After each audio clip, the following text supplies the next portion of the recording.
नमस्कार साथियों, KVS academy में आपका बहुत बहुत स्वागत है। साथियों, डेली करंट अफेयर की क्लास में करंट अफेयर से रिलेटेड जो भी क्वेश्चंस होते हैं उनको हम यहाँ पर एमसीक्यू के माध्यम से देखते हैं और साथ में उससे रिलेटेड जो भी फैक्ट है उसको भी हम डिस्कस करते हैं। तो साथियों, पहले क्वेश्चन की तरफ चलते हैं। विश्व स्वास्थ्य संगठन WHO ने हाल ही में उच्च रक्तचाप और संबंधित हृदय संबंधी बीमारियों से निपटने के लिए क्या सिफारिशें की है साथियों? तो साथियों, यहाँ पे जो सही उत्तर है ऑप्शन बी है, नियमित टेबल नमक की जगह पोटेशियम युक्त नमक का उपयोग करें। ठीक है, आइए इसके बारे में देखते हैं साथियों। तो विश्व स्वास्थ्य संगठन WHO ने उच्च रक्तचाप और संबंधित हृदय रोगों से निपटने के प्रयासों के तहत नियमित टेबल नमक की जगह पोटेशियम युक्त नमक के विकल्प का उपयोग करने की सिफारिश करते हुए एक नया दिशा निर्देश जारी किया है। ठीक है, आइए अगला क्वेश्चन देखते हैं। फरवरी 2025 तक भारत में किस राज्य में रामसर स्थलों की अधिकतम संख्या होगी? आपके जो ऑप्शन है केरल, पंजाब, तमिलनाडु या गुजरात। तो साथियों, यहाँ पे जो सही उत्तर है ऑप्शन सी है तमिलनाडु। ठीक है, आइए इसके बारे में देखते हैं साथियों। केंद्र ने भारत में 4 नए रामसर स्थलों को जोड़ने की घोषणा की है साथियों, जिससे कुल संख्या 89 हो गई है। तमिलनाडु सबसे अधिक रामसर स्थलों वाला राज्य बन गया है, जो कुल 20 रामसर स्थल है साथियों। कहाँ पर? तमिलनाडु में। आइए अगला क्वेश्चन देखते हैं। 1 फरवरी 2025 को मुंबई में बोर्ड के वार्षिक समारोह में बीसीसीआई के लाइफ टाइम अचीवमेंट पुरस्कार से किसे सम्मानित किया गया था? आपके जो ऑप्शन है रवि शास्त्री, फारूक इंजीनियर, सचिन तेंदुलकर या option D colonel CK Naidu. तो साथियों, यहाँ पर कमेंट सेक्शन में सही उत्तर देने की कोशिश करें। साथियों, जो सही उत्तर है ऑप्शन सी है सचिन तेंदुलकर। ठीक है, तो क्रिकेट के दिग्गज सचिन तेंदुलकर को 1 फरवरी 2025 को मुंबई में बोर्ड के वार्षिक समारोह में बीसीसीआई के लाइफ टाइम अचीवमेंट अवार्ड से सम्मानित किया गया था। ठीक है साथियों, आइए अगला क्वेश्चन देखते हैं। आर्थिक सर्वेक्षण 2025 के अनुसार वित्तीय वर्ष 2025 के लिए भारत की वास्तविक जीडीपी की अनुमानित वृद्धि दर क्या है? आपके जो ऑप्शन है साथियों, option A 5.4%, option B 6.4%, option C 7.1% या ऑप्शन डी 6.7%। साथियों, कमेंट सेक्शन में से उत्तर देने की कोशिश करें। वित्तीय वर्ष 2025 के लिए भारत की वास्तविक जीडीपी की अनुमानित दर क्या है? तो साथियों, यहाँ पे जो सही उत्तर है ऑप्शन बी है 6.4%। ठीक है, 31 जनवरी 2025 को केंद्रीय वित्त मंत्री निर्मला सीतारमण द्वारा प्रस्तुत आर्थिक सर्वेक्षण अनुमान लगाया गया है कि वित्त वर्ष 2025 में भारत की जो वास्तविक जीडीपी है वो 6.4% प्रतिशत की दर से बढ़ेगी साथियों। ठीक है, आइए अगला क्वेश्चन देखते हैं। प्रथम रायसीना मध्य पूर्व सम्मेलन का मेजबान कौन सा शहर है साथियों? तो आपके ऑप्शन है अबू धाबी, रियाद, काहिरा या बेरूत। तो साथियों, सही उत्तर है ऑप्शन ए अबू धाबी। ठीक है, आइए इसके बारे में देखते हैं साथियों। पहला रायसीना मध्य पूर्व सम्मेलन 28 से 29 जनवरी 2025 को संयुक्त अरब अमीरात के अबू धाबी में आयोजित किया गया था। ठीक है साथियों, विदेश मंत्री डॉक्टर एस जयशंकर यहाँ पे मुख्य अतिथि थे साथियों। डॉक्टर एस जयशंकर 27 से 29 जनवरी 2025 तक संयुक्त अरब अमीरात की यात्रा पर थे। जून 2024 में उनकी पुनः नियुक्ति के बाद यह उनकी संयुक्त अरब अमीरात की तीसरी यात्रा थी साथियों। ठीक है, उनकी जो पुनर्नियुक्ति की गई थी उसके बाद ये उनकी तीसरी यात्रा थी साथियों। रायसीना डायलॉग भू राजनीतिक और भू अर्थशास्त्र पर भारत का शीर्ष सम्मेलन है साथियों। इस कार्यक्रम का आयोजन ऑब्जर्वर रिसर्च फाउंडेशन, यूएई विदेश मंत्रालय और भारत के विदेश मंत्रालय द्वारा किया गया था। सम्मेलन में क्षेत्रीय और वैश्विक एकीकरण पर चर्चा करने के लिए नीति निर्माताओं, शिक्षाविदों और मीडिया और व्यापार जगत के नेताओं को एक साथ लाया गया था। ठीक है, आइए अगला क्वेश्चन देखते हैं। हाल ही में नशीली दवाओं के दुरुपयोग से लड़ने के लिए किस राज्य के पुलिस, स्वास्थ्य विभाग और अलायंस इंडिया ने सहयोग किया है साथियों? आपके ऑप्शन है बिहार, पंजाब, हरियाणा या राजस्थान। साथियों यहाँ पे सही उत्तर देने की कोशिश करें कमेंट सेक्शन में।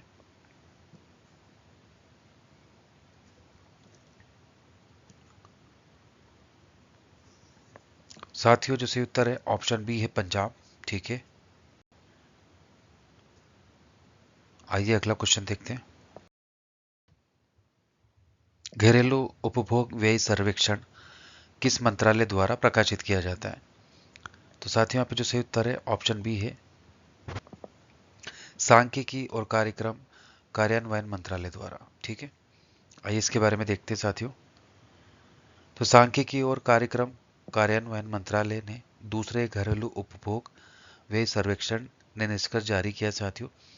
सर्वेक्षण में वस्तुओं और सेवाओं पर घरेलू खर्च के बारे में डेटा को एकत्रित किया जाता है और यह आर्थिक कल्याण का आकलन करने, उपभोक्ता मूल्य सूचकांक को अपडेट करने और गरीबी और असमानता को मापने में मदद करता है।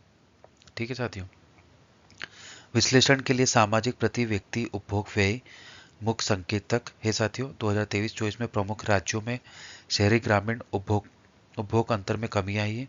ग्रामीण और शहरी दोनों क्षेत्रों में सभी प्रकार के घरों के लिए एमपीसी में वृद्धि हुई है। केरल में सबसे कम शहरी ग्रामीण एमपीसी अंतर है साथियों। इसके बाद पंजाब, आंध्र प्रदेश, बिहार का स्थान है। ठीक है, लगभग सभी प्रमुख राज्यों में उपभोग असमानता में कमी आई है। 2023-24 में गिनी गणनांक 0.237 ग्रामीण और 0.284 शहरी तक गिरा है साथियों। ठीक है, आइए नेक्स्ट क्वेश्चन देखते हैं। हाल ही में किस भाषा में राष्ट्रीय डोगरी कवि सम्मेलन का आयोजन जम्मू में हुआ है? आपके ऑप्शन है हिंदी, डोगरी, उर्दू या सभी।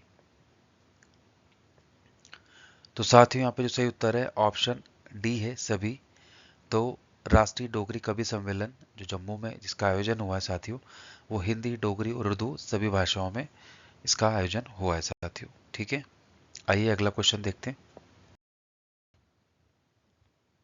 एक्सियो मिशन 4 X4 के लिए पायलट के रूप में किसे नामित किया गया है साथियों? आपके जो ऑप्शन है मोहना सिंह, नरिधर नरिधर चतरथ, अरुणा कुमार दत्ता या शुभांशु शुक्ला। साथियों कमेंट सेक्शन में सही उत्तर देने की कोशिश करें।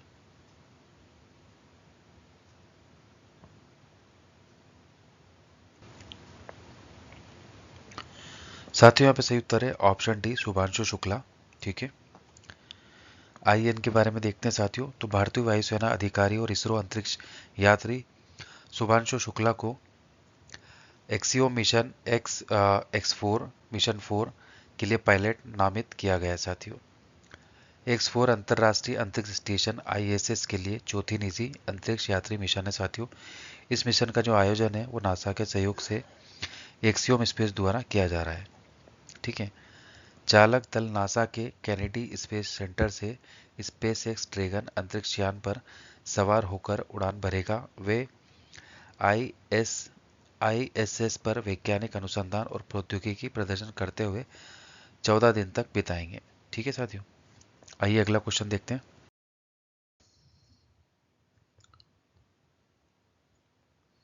पॉइंट नीमो जो समाचारों में था साथियों किस महासागर में स्थित है? तो आपके जो ऑप्शन है अटलांटिक महासागर, प्रशांत महासागर, अंटार्कटिक महासागर या हिंद महासागर। साथियों कमेंट सेक्शन में उत्तर देने की कोशिश करें कि पॉइंट नीमो किस महासागर में स्थित है। तो साथियों इसका जो सही उत्तर है ऑप्शन बी है प्रशांत महासागर। ठीक है, आइए इसके बारे में देखते हैं साथियों। INSV तारिणी पर सवार 2 युवा भारतीय नौसेना अधिकारियों ने हाल ही में नाविका सागर परिक्रमा सेकंड के दौरान दक्षिण प्रशांत क्षेत्र में पॉइंट नीमो को पार किया है। ठीक है, पॉइंट नीमो दुर्गमता का महासागरीय ध्रुव है जो पृथ्वी पर किसी भी भूभाग से सबसे दूर का बिंदु है। यह दक्षिण प्रशांत महासागर में स्थित है। इसका नाम 20,000 लीग्स अंडर द सी के कैप्टन नीमो के नाम पर रखा गया है। यह निकटतम भूमि से लगभग 2688 किलोमीटर दूर है साथियों। ठीक है, निकटतम मानवीय उपस्थिति अक्सर अंतर्राष्ट्रीय अंतरिक्ष स्टेशन पर सवार अंतरिक्ष यात्री होते हैं। ठीक है। इस क्षेत्र में समुद्री जीव बहुत कम है और इसकी दूरस्थता के कारण इसका उपयोग अंतरिक्ष कबाड़ निपटान के लिए किया जाता है। ठीक है। तो अंतरिक्ष का जो भी मलबा होता है उसको निपटाने के लिए या उसको निपटान के लिए यहाँ पे इसके लिए इसका यूज किया जाता है साथियों। ठीक है। आइए अगला क्वेश्चन देखते हैं। हाल ही में किस राज्य सरकार ने अंतर्राष्ट्रीय सरस्वती महोत्सव का उद्घाटन किया है? आपके जो ऑप्शन हरियाणा, राजस्थान, केरल या मेघालय। तो साथियों कमेंट सेक्शन में बताएं कि किस राज्य सरकार ने अंतर्राष्ट्रीय सरस्वती महोत्सव का उद्घाटन किया है।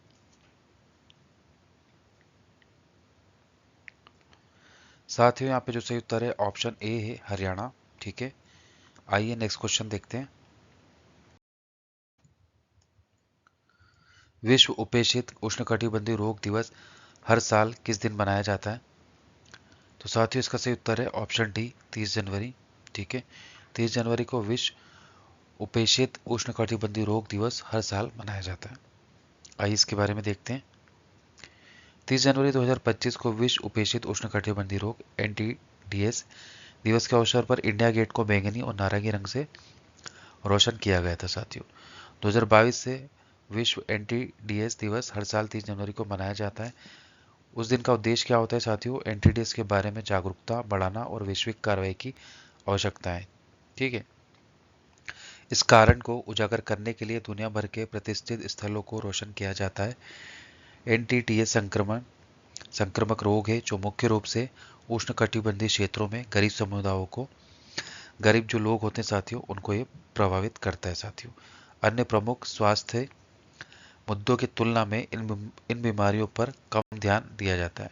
ठीक है। तो और जो बीमारियां होती हैं उस पर ज़्यादा डिस्कशन होता है, पर ये जो बीमारियां होती हैं इस पर कम ही लोग डिस्कस करते हैं आमतौर पर। आइए अगला क्वेश्चन देखते हैं। हाल ही में किसके द्वारा भारतीय पुनः जागरण मोदी दशक पुस्तक का विमोचन किया गया? साथियों ऑप्शन है PM मोदी, गृह मंत्री अमित शाह, रक्षा मंत्री राजनाथ सिंह या इनमें से कोई नहीं। कमेंट सेक्शन में उत्तर देने की कोशिश करें साथियों। मोदी दशक पुस्तक का विमोचन किसके द्वारा किया गया है? भारतीय पुनर्जागरण मोदी दशक पुस्तक का। साथियों सही उत्तर है ऑप्शन बी गृह मंत्री अमित शाह, उन्हीं के द्वारा इसका विमोचन किया गया है। आइए अगला क्वेश्चन देखते हैं। शांति भूषण जिनका हाल ही में निधन हो गया, कौन से पूर्व मंत्री थे?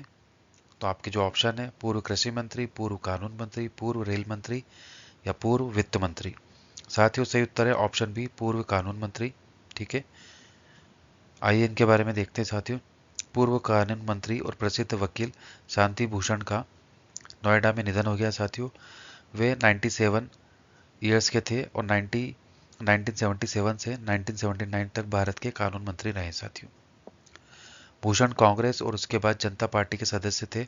उन्होंने 1977 से 1979 तक मोरारजी मोरारजी देसाई सरकार में केंद्रीय कानून मंत्री के रूप में कार्य किया और 14 जुलाई 1977 से 2 अप्रैल 1980 तक राज्यसभा के सदस्य रहे।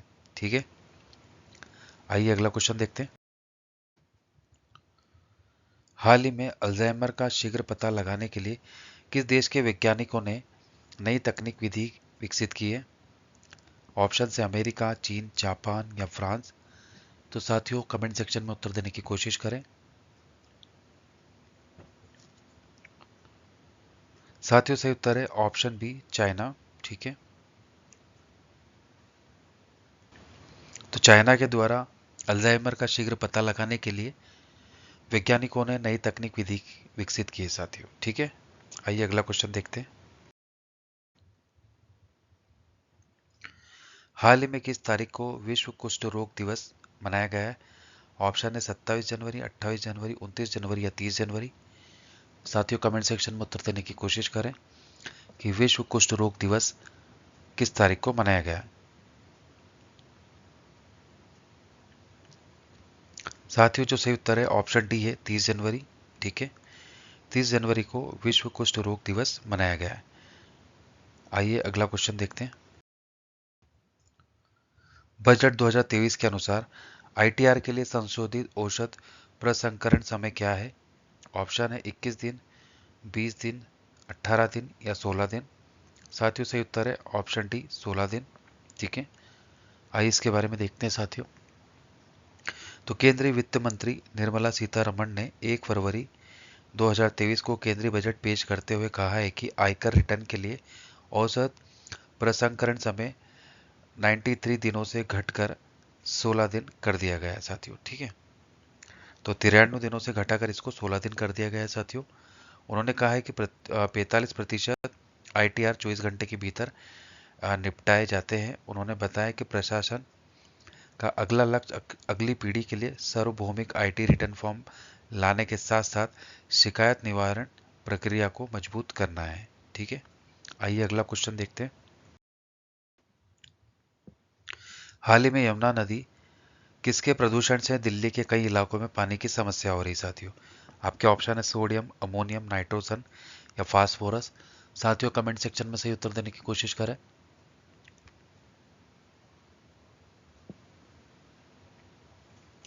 साथियों यहाँ पर सही उत्तर है ऑप्शन बी अमोनिया। ठीक है साथियों, तो अमोनिया प्रदूषण से दिल्ली के कई इलाकों में पानी की समस्या हो रही है। ठीक है, आइए अगला क्वेश्चन देखते हैं। बजट 2023 के अनुसार भारतीय रेलवे को कितनी पूंजी आवंटित की गई है? साथियों यहाँ पर सही उत्तर है ऑप्शन डी 2.40 लाख करोड़ रुपए साथियों। ठीक है, आइए इसके बारे में देखते हैं। तो केंद्रीय बजट 23-24 में भारतीय रेलवे के लिए 2.4 लाख करोड़ रुपए का पूंजीगत व्यय शामिल है साथियों। यह राष्ट्रीय ट्रांसपोर्टर को दिया गया है। ठीक है, अब तक का सबसे बड़ा आवंटन है और ये पिछले साल के पैटर्न का अनुसरण करता है, जिसमें वित्त वर्ष 22-23 में कुल 1.37 लाख करोड़ रुपए की बजटीय सहायता शामिल है साथियों। ठीक है, और इस राशि का उपयोग रेलवे लाइनों, विद्युतीकरण और स्टेशन सुधार के अलावा अन्य चीज़ों के लिए किया जाएगा। ठीक है, तो ये जो आवंटित की गई राशि, इसमें हम रेलवे की जो लाइन्स हैं, नई जो लाइन्स है उसको हम करेंगे। विद्युतकरण, जो भी हमारे पुराने डीजल इंजन चलते थे यहाँ जहाँ पर इलेक्ट्रिफिकेशन नहीं था, तो उसको हम जो भी हमारी रेलवे लाइन है उसको हम विद्युतीकरण करेंगे साथियों। और स्टेशन के लिए जो भी हम इम्प्रूवमेंट कर सकते हैं, स्टेशन को बढ़ाना, प्लेटफॉर्म्स को बढ़ाना और जो बुनियादी ढांचा या सेवा है उसको चालू करना है स्टेशनों के लिए, तो इन सारी चीज़ों के लिए इसका खर्चा किया जाएगा। ठीक है, आइए अगला क्वेश्चन देखते हैं। हाल ही में किस कंपनी ने भारत की पहली हाइड्रोजन ट्रांसपोर्ट पाइप विकसित की है? ऑप्शन है Jindal steel and power, Tata steel, SR steel या भिलाई इस्पात संयंत्र। साथियों कमेंट सेक्शन में उत्तर देने की कोशिश करें कि किसके द्वारा भारत की पहली हाइड्रोजन ट्रांसपोर्ट पाइप विकसित की गई है। साथियों जो सही उत्तर है ऑप्शन बी है टाटा स्टील। ठीक है, आइए अगला क्वेश्चन देखते हैं। बजट 2023 के अनुसार विकास के लिए कितने पर्यटन स्थलों का चयन किया गया है? तो साथियों इसका सही उत्तर है ऑप्शन है 50। ठीक है, तो वित्त मंत्री निर्मला सीतारमण के अनुसार चुनौती तंत्र के माध्यम से 50 पर्यटन स्थल का चयन किया जाएगा और उन्हें स्थानीय अंतर्राष्ट्रीय पर्यटन के लिए एक व्यापक पैकेज के रूप में विकसित किया जाएगा। पर्यटन को बढ़ावा देने का काम मिशन के आधार पर किया जाएगा, जिसमें राज्यों की सक्रिय भागीदारी, सरकारी कार्यक्रम का अभिसरण और सार्वजनिक निजी भागीदारी शामिल होगी। ठीक है, आइए अगला क्वेश्चन देखते हैं। 74वें गणतंत्र दिवस परेड में किस राज्य की झांकी ने पीपल्स चॉइस अवार्ड जीता है साथियों? आपके ऑप्शन है मध्य प्रदेश, उत्तराखंड, गुजरात या महाराष्ट्र। साथियों कमेंट सेक्शन में से उत्तर देने की कोशिश करें।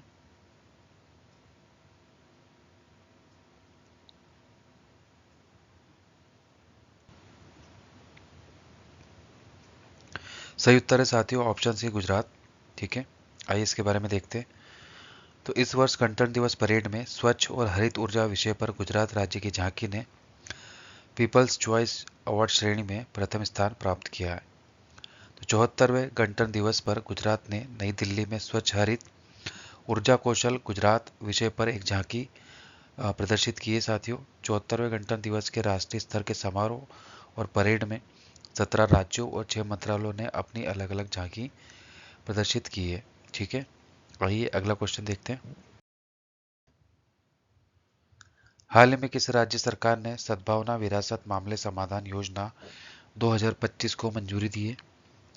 ऑप्शन है उड़ीसा, तेलंगाना, हिमाचल प्रदेश या आंध्र प्रदेश। साथियों कमेंट सेक्शन में सही उत्तर देने की कोशिश करें।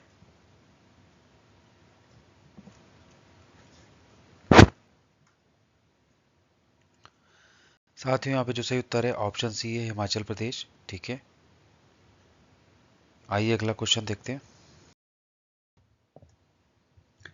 किसे इंडिया यूके अचीवर्स ऑनर्स द्वारा लाइफ टाइम अचीवमेंट अवार्ड से सम्मानित किया गया है? साथियों आपके जो ऑप्शन है Nirmala Sitharaman, option B doctor Manmohan Singh, option C Piyush Goyal या ऑप्शन डी रघुराम राजन। तो साथियों कमेंट सेक्शन में बताएं कि किसे ये अवार्ड से सम्मानित किया गया है।